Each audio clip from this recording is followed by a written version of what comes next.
Toca hablar del carácter de las iglesias del Nuevo Testamento, y- o características puede llamarse, donde destacan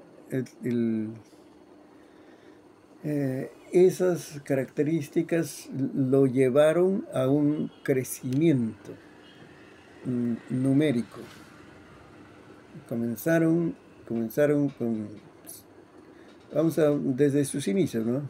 Cristo y los 12. Después ya los demás grupos que se añadieron también al grupo cercano a Cristo, el grupo B, discípulos B, y las damas que acompañaban a Cristo. Después los otros discípulos en jornadas misioneras que estaban, como los 70, y hubo otros discípulos, porque dice Cristo se apareció a más de 500 en 1 Corintios capítulo 15. Entonces hay un crecimiento notable. Cuando ya descendió el Espíritu Santo, eso ya pasaron de los números ya a decir expresiones más grandes. Crecían, dice, ¿no? Crecían en gran manera. Se multiplicaban, ya dice, se multiplicaban en gran manera. Ya no dice 4.000, dos veces nomás habla de números, 3.000 y luego 5.000. Después ya no habla de números, sino sencillamente se desbordó el crecimiento. Ahora, ¿por qué? Porque había características muy particulares que hablan las cualidades de la iglesia, eh, la iglesia cristiana, ¿no? Dejemos estos datos.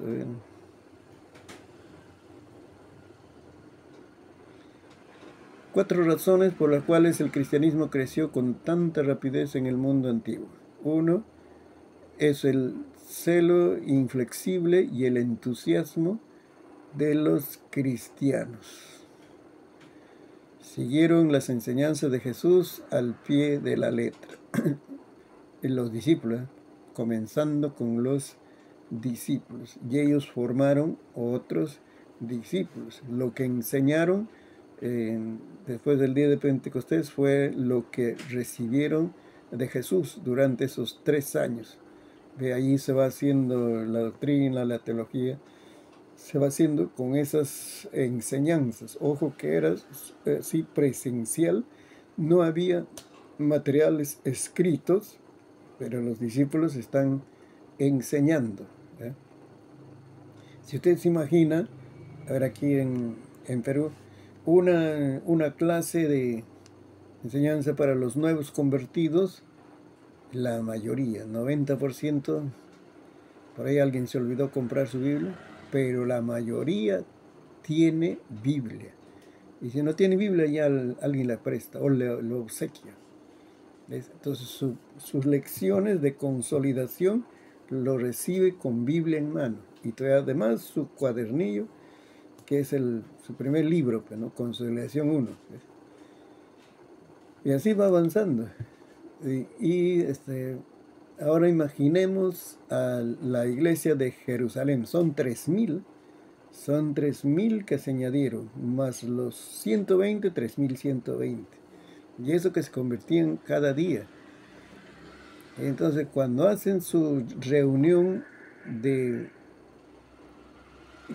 enseñanza, consolidación 1, ¿cuántos tenían Biblias? No tenían Biblia. Porque lo que había, lo que existía para ese tiempo era la Biblia del Antiguo Testamento, la Septuaginta. Eso había. Y eran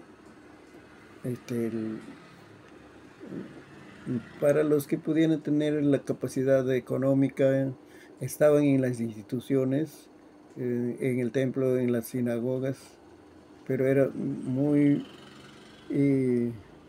poco probable que lo tuviera una persona cualquiera. Tendría que tener buen recurso económico. como ese libro de Isaías que tenía el tesorero de algún pueblo imperio egipcio, el morenito que fue evangelizado por Felipe. Él sí tenía una copia del libro de Isaías. Ahora imagínate estar estudiando cristianismo, la fe en Cristo, la vida nueva en Cristo, todo eso, uno sin Biblia y otro con la Biblia del Antiguo Testamento. Eso fue la situación. Pero ¿cómo es que ellos asimilaban la palabra del Señor? Y tenían que vivir como cristianos, ya no como judíos, sino como cristianos. Y por eso entonces fue una enseñanza muy particular. Posteriormente sí ya tuvieron textos bíblicos, los escritos por los apóstoles y los escritos por el apóstol Pablo. Se negaron a transigir o temporizar con las religiones paganas o códigos seculares. Entonces, se negaron a acomodarse o a permitir que esas ideas de las religiones paganas se queden en su lenguaje, en su modo de vida. O sea, el cristianismo presentaba un modo de vida diferente, ¿no? Y en cuanto a ese entusiasmo, decían, como comentador, un historiador posterior dijo, eran completamente felices, siempre metidos en dificultades. Es el entusiasmo. Había un celo, como decir, de cuidar la santidad, entendieron esa vida nueva en Cristo Jesús, pero también el entusiasmo de los cristianos. Por eso eran felices. De tal manera que cuando hubo persecuciones, lo que asombraba a las personas, ¿cómo lo voy a plantear? Ya. Eran llevados ya posteriormente, ¿no? Antes del 313, ya digamos entre 100 años de la era cristiana, por ahí, estamos hablando del tiempo de Juan, el discípulo de Cristo, ya el anciano Juan.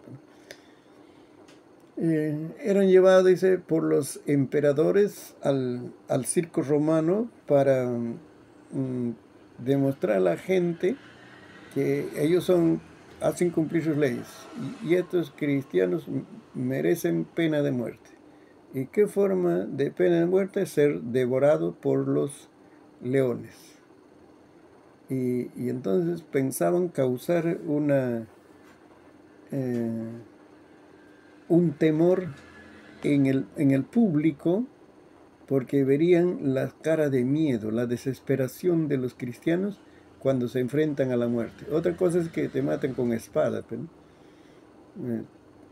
pero cuando se presentan los leones para devorarlos, en esa otra situación, ellos pensaban entonces que el miedo que ellos expresaban en ese momento antes de morir iba a provocar una reacción en el público, diciendo Roma es bien drástico, hay que respetarlo, lo que dices se cumple. Mira cómo estos cristianos los decretó pena de muerte y los está matando así. Pero ¿qué pasó? Dice, los cristianos entraban, ya sabían que eso era la pena de muerte, devorado por entraban cantando y expresaban victoria. O sea, no cantaban de lamentos, sino cantaban victoria. Y expresaban felicidad de morir por la causa de Cristo. Entonces fracasaron. Roma fracasó en su intento, ¿no? Porque, ¿qué pasó al público? Le creyeron a ellos. Entonces ellos tienen razón. ¿Por qué son capaces de entregar su vida, o sea, de esta forma tan cruel, eso no puede ser que tengan un sueño, vamos a decir, un pensamiento así misterioso de que hay una vida mejor por allá, sino ellos lo creen con realidad. Y en base a quién es su Señor, Jesucristo, el que resucitó, porque el tema de la resurrección era muy conocido en ese tiempo. No podían oscurecer ese tema de la resurrección de Jesucristo. Entonces, esa gente se convertía al cristianismo. De ahí entonces que sale la frase, no sé quién es el escritor, que dijo, la sangre de los mártires es semilla de la iglesia. Es el entusiasmo, es la forma de vivir. Ojo, felices. La felicidad no es ausencia de problemas. No, la felicidad es la seguridad de que Dios es mi Padre, está en control de estas cosas.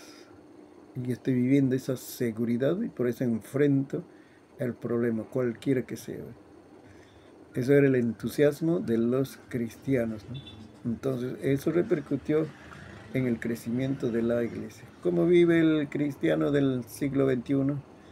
¿Cómo vive el cristiano de 2025 ahora frente a los problemas como cristiano, frente a las tentaciones? Ahora que hay, ¿cómo vive el cristiano de este tiempo? Preguntémonos. Luego, la doctrina cristiana de la vida futura.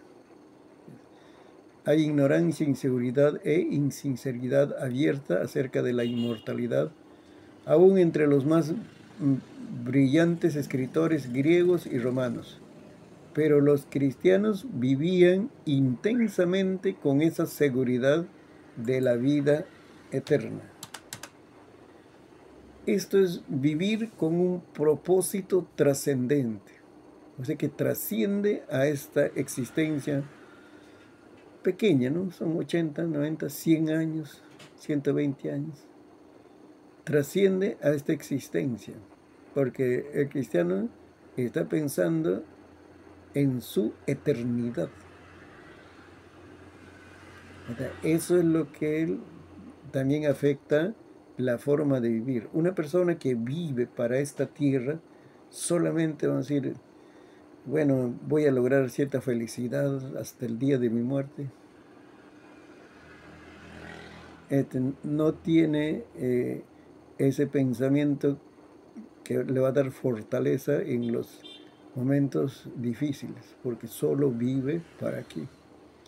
Viene la enfermedad, se acaba la esperanza. ¿Ya qué voy a acabar? Dice. Vienen los peligros de muerte para él, dice, ¿qué voy a hacer? No lograré mis sueños, porque solo está limitado a esta tierra. Pero el cristiano vive así, vive su presente, no es que está desconectado de su presente, ¿no? Con todo realismo, vive su presente, pero a la luz de la eternidad que le espera. Eso es vivir con trascendencia, más allá de esta vida física que es breve, ¿no? Entonces era muy importante ese tema, ¿no? De la vida futura. Y por eso cuando el apóstol Pablo predicaba la venida de Cristo, ellos lo vivían, no dudaban. Cristo va a venir, el hecho que va a venir y va a venir. Y pensaban que eran tan pronto ya en esos próximos meses o años. Así vivían con esta esperanza. Pero Dios nos está dando todos estos años, más de 2000 años, para alcanzar el mundo para Cristo. Luego otra cosa que afectó es el poder milagroso atribuido a la iglesia primitiva. Hacer las manifestaciones del poder de Dios, del poder del Espíritu Santo. Y con gran poder los apóstoles daban testimonio. Los discípulos hicieron milagros maravillosos para demostrar la verdad de sus declaraciones. Algunos de ellos están registrados en el Nuevo Testamento, pero hubo mucho más. Ya estamos hablando más allá de Jesucristo. La vida de Jesucristo está rodeada de milagros, Pero aquí ya estamos viendo de la iglesia, ya no está el maestro con ellos, ahora los discípulos tenían que atender a esas necesidades, ¿no? De enfermedades, opresiones malignas, ¿no? Milagros creativos. Tenían que enfrentar esas situaciones y ellos siguieron las huellas del maestro. Con tanta naturalidad ministraban el, el, las sanidades, ¿no? Sanidad y liberación. No todo está contado, ojo, no todo está escrito en el libro de los Hechos, pero era una iglesia donde se manifestaba el poder del Espíritu Santo. Así que es una de las cosas que ha caracterizado a la iglesia. Hay otro escrito. Les mandé un escrito. Espero que lo lean. Si me doy tiempo, lo voy a desarrollar en una hora, será de enseñanza, y les mando el video, porque ahí está solamente escrito. O sea, ¿cuál es? Aquí dice ¿cómo es el tema ahora? Las características, ¿no? El carácter de la iglesia. Pero en ese tema dice los atributos de la iglesia. Lo van a encontrar también en libros de teología, los atributos de la iglesia. Y según el escritor va a desarrollar. Y uno de sus atributos de la iglesia, les adelanto si no han leído todavía, es que hacen todas las cosas de una manera sobrenatural. O lo llaman la sobrenaturalidad, ¿no? Escrito en algunos escritores, no todos los escritores lo ponen ahí en esa categoría de atributos de la iglesia, pero algunos escritores ya han incluido, y el último que ha sido incluido, está también en ese escrito, es la pentecostalidad. El último que yo he encontrado como atributo de la iglesia. Es bueno analizar también esos temas. Los escritores están aportando, están desarrollando la teología, ¿no? Así que aquí cuando vemos que los milagros seguían, aunque no estaba el Señor Jesucristo, quiere decir que ellos estaban viviendo la vida cristiana de una manera sobrenatural. Todos los asuntos lo arreglaban por la operación del Espíritu Santo ahí, atendiendo las cosas, todos los asuntos, ¿eh? No es solamente están pensando que un milagro de Dios va a transformar a este alcohólico en un hombre sobrio, sano, vamos a decir, útil, productivo para su familia. Están creyendo en los milagros por sanidad, están creyendo en los milagros creativos, los milagros de la santidad de la iglesia. La santidad de la iglesia no se cultiva solo por el rigor, por reglamentos. Alguien dijo, a más carnalidad, más reglamento. Cuando hay una vida espiritual va a necesitar menos reglamento, menos reglas, menos normas, porque ellos lo hacen por naturaleza. Pero lo que vemos es que todo lo arreglaban con las manifestaciones del Espíritu Santo. Y luego la moral pura y austera de los cristianos. No contemporizaban, toleraban con las inmoralidades paganas. Había una marcada diferencia. Esto es lo que debe ser, ¿no? Un arrepentimiento completo. Abandonaban los pecados cuando se hacían cristianos, vivían vidas ejemplares y exhibían un nivel de virtud desconocidos en el mundo antiguo. La forma virtuosa de vivir estaba más allá de la comprensión de los hombres. Habían estado acostumbrados a las religiones de misterios importadas de Oriente, cuyo atractivo dependía de ritos secretos. Pero los antiguos cristianos exhibían lo que el apóstol llama el misterio de la piedad, de la santidad. Eso es una santidad radical que se vivía. Así que es importante. Mira, el caso está de que el otro texto que les mandé también, una de los atributos es la santidad. Entonces, sin una iglesia, sin santidad, es grupo religioso. Sencillamente así.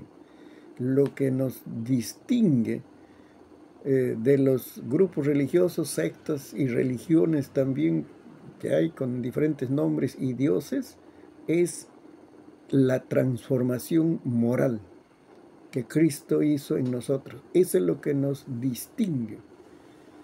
Porque ninguna religión va a predicar o practicar en su vida, ¿no? Como religioso, como creyente, seguidor de su Dios, la transformación moral, ¿no? Procura hacer lo bueno, dice, sí, mejora, dice, ¿no? Y a otros, en cambio, otras religiones ya perversas promueven lo malo, lo negativo. Pero el cristianismo dice que hay una transformación moral, no con esas palabras, pero usa la palabra arrepentimiento, regeneración, ¿eh? Habla de dice, desvestirnos del viejo hombre y vestirnos del nuevo hombre. Entonces, en todo ello que está hablando de una transformación moral. Y por eso pueden vivir una vida de santidad.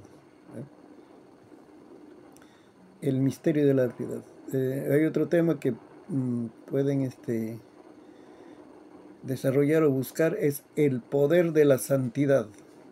Aquí piedad están dos palabras, incluye ahí. Uno es la santidad y el otro es la compasión que tiene por otros. Es en la palabra piedad. Pero cuando hablamos de santidad, el poder de la santidad, estamos hablando del ser humano que ha experimentado esa transformación moral y ahora vive una santidad. Y tenían su meta, ¿verdad? La meta principal del cristiano en esa época era ser como Cristo en la vida.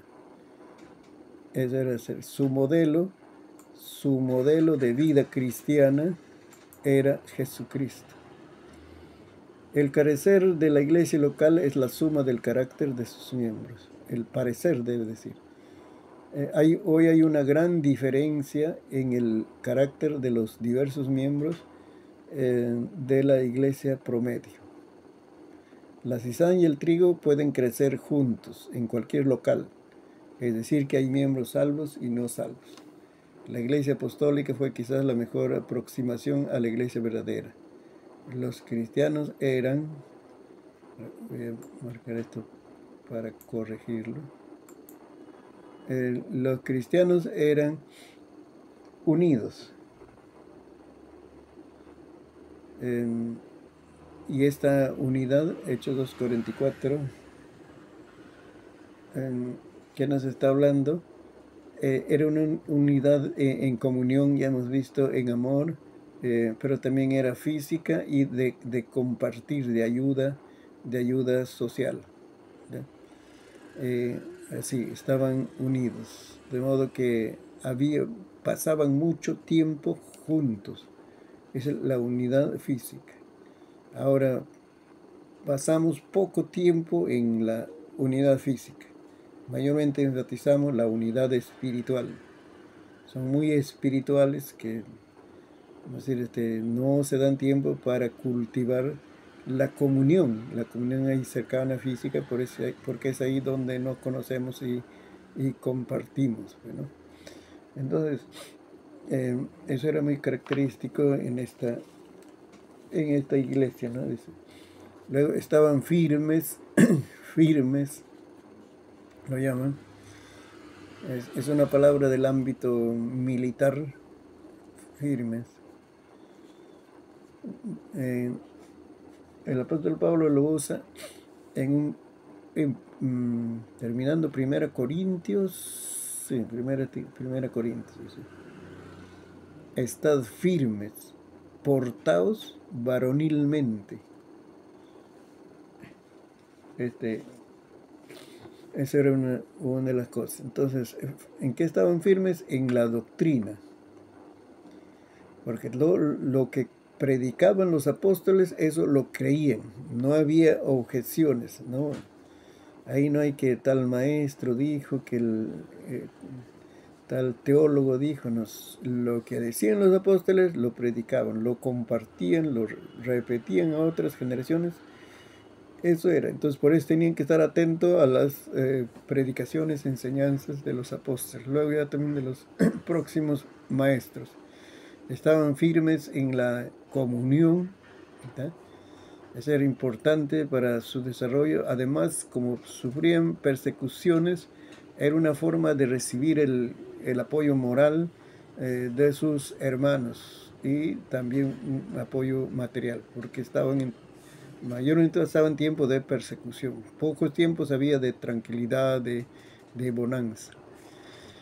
Eran firmes en las ordenanzas, como dejó el Señor Jesucristo, el bautismo de agua y la cena del Señor, ¿no? Ni qué decir que estaban firmes en la oración. Oraban unánimes y recibieron una respuesta maravillosa. ¿De dónde es el ejemplo? Aquí lo han puesto claro, Hechos 13. Hechos 12, cuando Pedro fue tomado preso, y en ese día ocurrió el primer mártir de los apóstoles.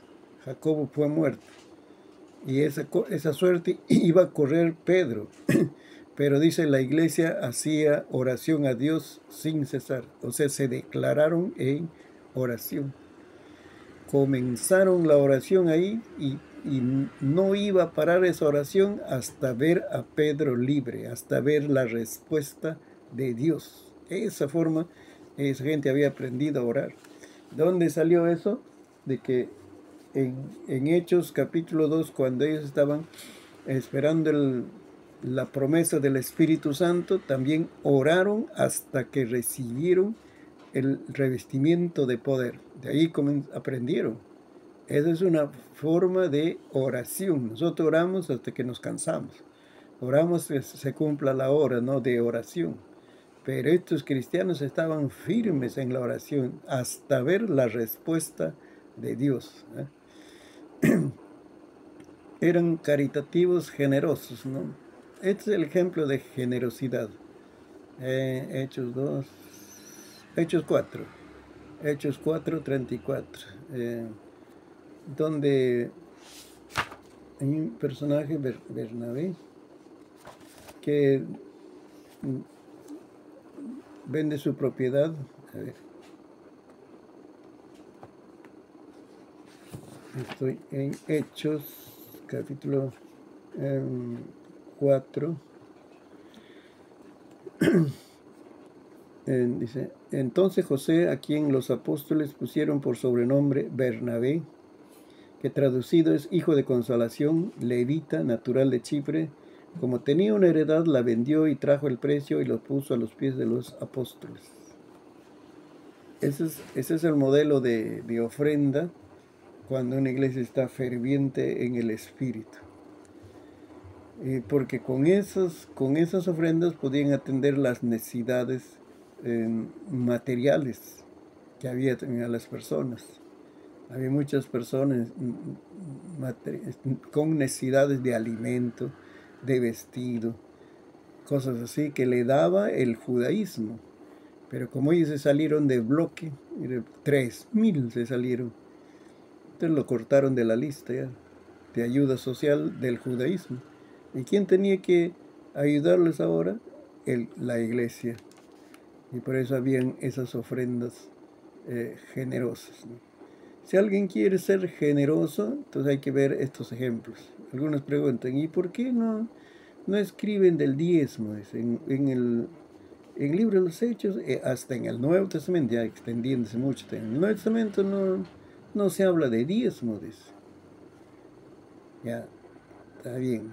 Entonces vamos a hablar de ofrenda. Porque si no desea diezmar, entonces ofrenda. Ya es mi parecer nomás, ¿no? No estoy haciendo un reglamento moral, ¿no?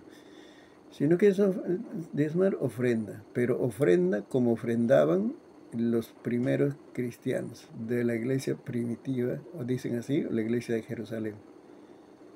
Eso eran, porque están viendo por su familia, atendían a las necesidades de las personas, ¿no? Estaban gozosos naturalmente, no necesitaban ningún estímulo emocional para que la gente pueda sentir alegre, alzar sus manos, glorificar a Dios. No necesitaban ningún estímulo, sino sencillamente se expresaba por el momento que estaban viviendo en esa comunión con Dios, al ver las realidades, ¿no?, las manifestaciones del Espíritu Santo, como no va a haber gozo, como no van a estar felices porque estaban viendo las maravillas de Dios.